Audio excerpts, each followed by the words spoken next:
Good morning, Americans. This is your favorite alien sitting in for Paul Harvey this morning. Stand by for the rest of the story. Well, the rest of the story is on Yesler Way. In 1853, Henry Yesler got out of this boat, and all he saw was just a bunch of woods and nothing else. Well, the bunch of woods and nothing else in 20 years became Seattle, Washington.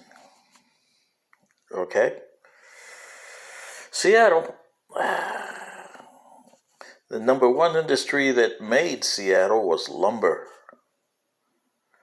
So when Mr. Yesler got there in 1853, he decided, we got to build a mill here. There's a nice place down here, but the trees, you have to get them from up there, so we have to go up there.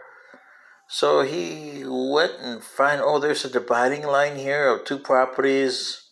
So he talked to the two guys, and they decided to go in business with him. So they gave him permission to do the log run in their boundaries of their different properties.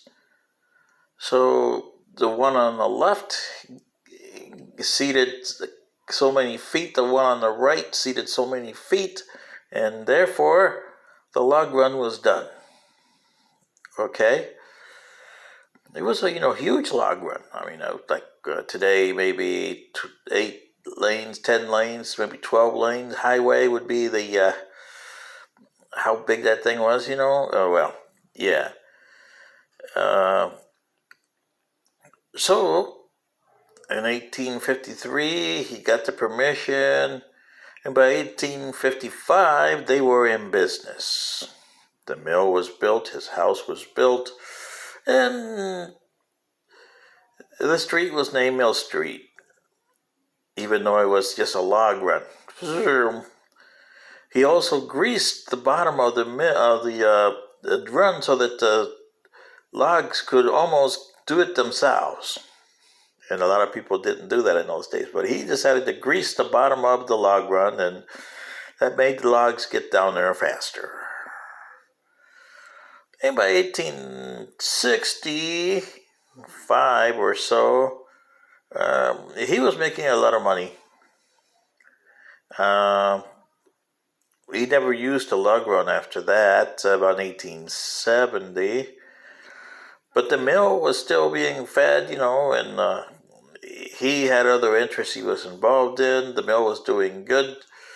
So good that Mill Street became Yesler Way in honor of him.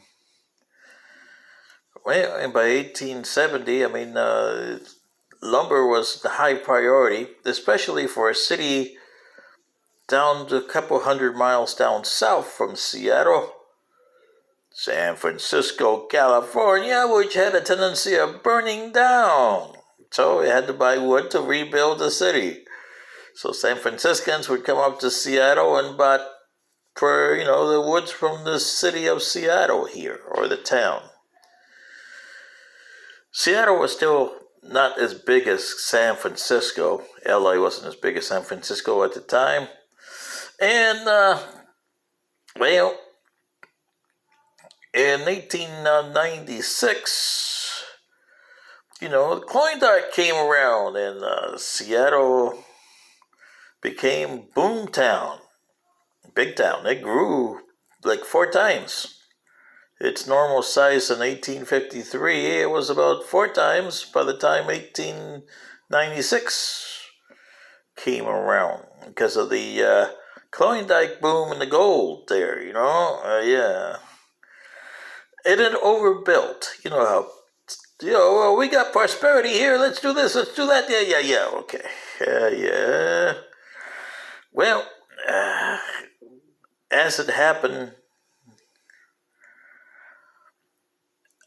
a decade later, in 1907, you had the worst depression the United States ever had, even worse than the 29 depression.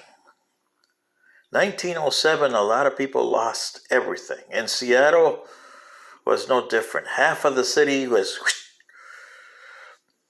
And Yesler, which was now a boulevard, and no more logs ran down it. It was just paved and everything else in 1907.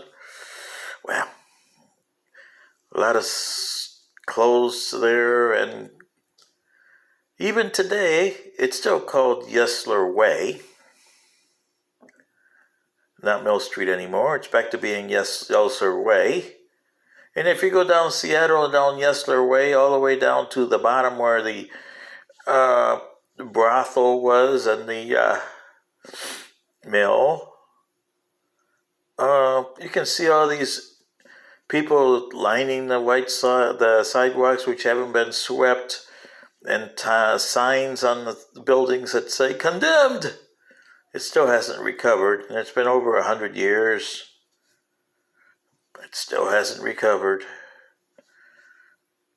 And by the way, yes, Mill Street, which became Yesler Way, that was not the original name. The original name, a lot of cities have them to this day, with the people down there, that are sitting in the sidewalk, and sidewalks aren't being swept and everything else. The original name of the street was Skid Road. Skid Road. And a lot of cities have a Skid Road. But the slang that you call it today is Skid Row. But it's still Skid Road. And now, you know the rest of the story. Sitting in for Paul Harvey, this is your favorite alien. Good day.